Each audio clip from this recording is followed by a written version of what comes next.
Entertainment বিনোদন, ইনথিউজিয়াজম উৎসাহ।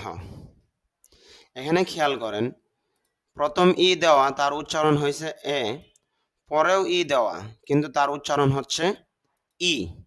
এই দুই রকম পার্থক্য হলো কেন? এটা মূল কারণ হলো তার আইপিএ সাউন্ড কি। এখানে তার আইপিএ সাউন্ডটা এ সাউন্ড দিয়ে লেখা হয়েছে, আর এখানে তার আইপিএ সাউন্ডটা ই সাউন্ড দিয়ে লেখা হয়েছে। এই জন্য ইংলিশ উচ্চারণ তার সাউন্ড অর্থাৎ আইপিএ সাউন্ডের উপর নির্ভর করে আর কি। পরের শব্দটা হলো ইনথিউজিয়াস্টিক উৎসাহী, ইন্টায়ার সম্পূর্ণ, ইন্টায়ারলি সম্পূর্ণরূপে, ইনটাইটল টাইটল অর্থ হলো উপাধি দেওয়া, ইনটাইটল উপাধি দেওয়া।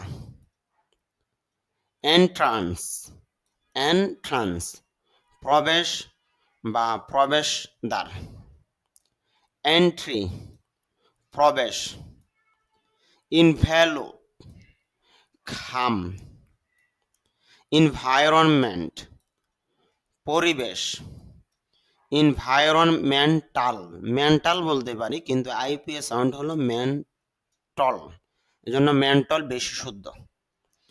অর্থ হলো পরিবেশগত, ইকুয়াল সমান, ইকুয়ালি সমানভাবে, ইকুইপমেন্ট সরঞ্জাম বা যন্ত্রপাতি, ইকুইভ্যালেন্ট সমতুল্য বা তুল্য, এরর বা এরার বলতে পারি, অর্থ হলো ভুল বা ত্রুটি। এসকেপ পালানো বা পলায়ন করা বা মুক্তি,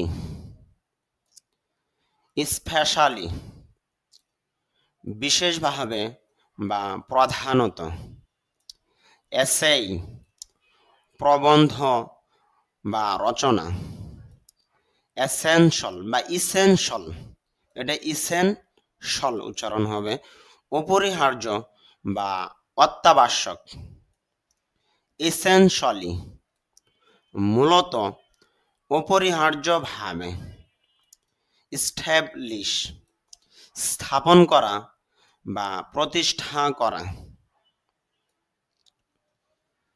স্টেট স্টেট সম্পত্তি বা জমিদারি,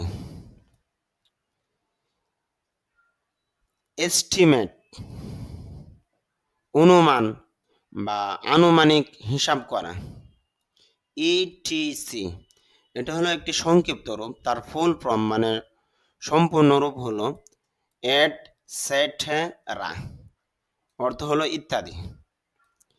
ইউরো ইউরো বা মুদ্রা, ইভেন যদি আমরা ইভেন বলি তবে আইপিএতে দেখা যাচ্ছে ই তারপরে ভর পরে ই সাউন্ড নেই, এর জন্য ই ভন বলতে পারি, অর্থ হলো ই ভন অর্থ হলো এমন কি।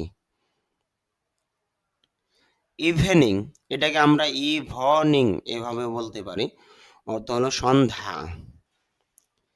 ইভেন্ট ঘটনা বা অনুষ্ঠান, এখানে দেখেন ভ সাউন্ডের পরে ই সাউন্ডটা দেওয়া, এই জন্য ইভেন্ট এভাবে বলবো, কিন্তু এটা ইভেন্ট না বলে ইভন্ট বলতে পারি, ইভেন না বলে ইভন, একার সাউন্ডটা না দিয়েও আমরা বলতে পারি।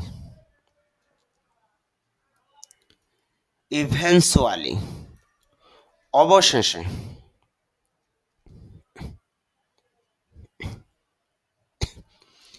এভার কখনো, এভরি প্রত্যেক,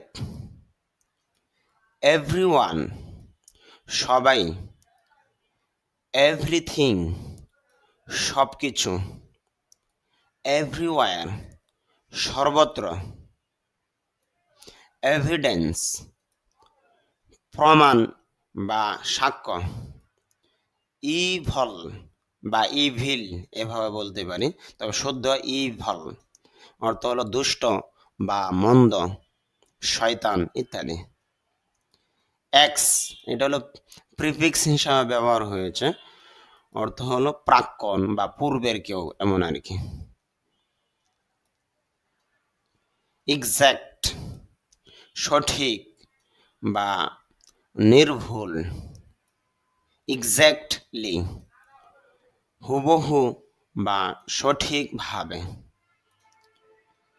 এক্সাজারেট এক্সাজারেট অতিরঞ্জিত করা, এক্সাজারেটেড এক্সাজারেটেড অতিরঞ্জিত। এক্সাম পরীক্ষা, এটা আমরা সংক্ষেপে বলে দিই এক্সাম মানে পরীক্ষা, আর এটা সম্পূর্ণভাবে যদি আমরা বলি তাহলে এভাবে বলতে পারি এক্সামিনেশন অর্থ হলো পরীক্ষা। উভয়টি নাউন হিসাবে ব্যবহার হয়েছে অর্থাৎ নাম হিসাবে। আর এটা যদি ভার্ব অর্থাৎ ফেল হিসাবে ব্যবহার করতে পারি তাহলে এইরকম হবে এক্সামিন অর্থ হলো পরীক্ষা করা। অনেকে এক্সাম বলেন কিন্তু আইপিএতে দেখতেছি এ সাউন্ড, এক্সাম এক্সামিন পরীক্ষা করা। এক্সাম্পল এটা হলো জ পরে আ, এই জন্য এক্সাম্পল হবে, অর্থ হবে উদাহরণ। এক্সেলেন্ট চমৎকার বা উৎকৃষ্ট। এক্সেপ্ট ব্যতীত বা ছাড়া। এক্সেপশন ব্যতিক্রম। এক্সচেঞ্জ বিনিময় করা বা বিনিময়। আমাদের যে বই থেকে ক্লাস করাচ্ছি এই বইটার মধ্যে 3000 শব্দ আছে। ইংরেজি ভাষায় সবচেয়ে গুরুত্বপূর্ণ 3000 শব্দ এই বইয়ের মধ্যে আলোচনা করা হয়েছে।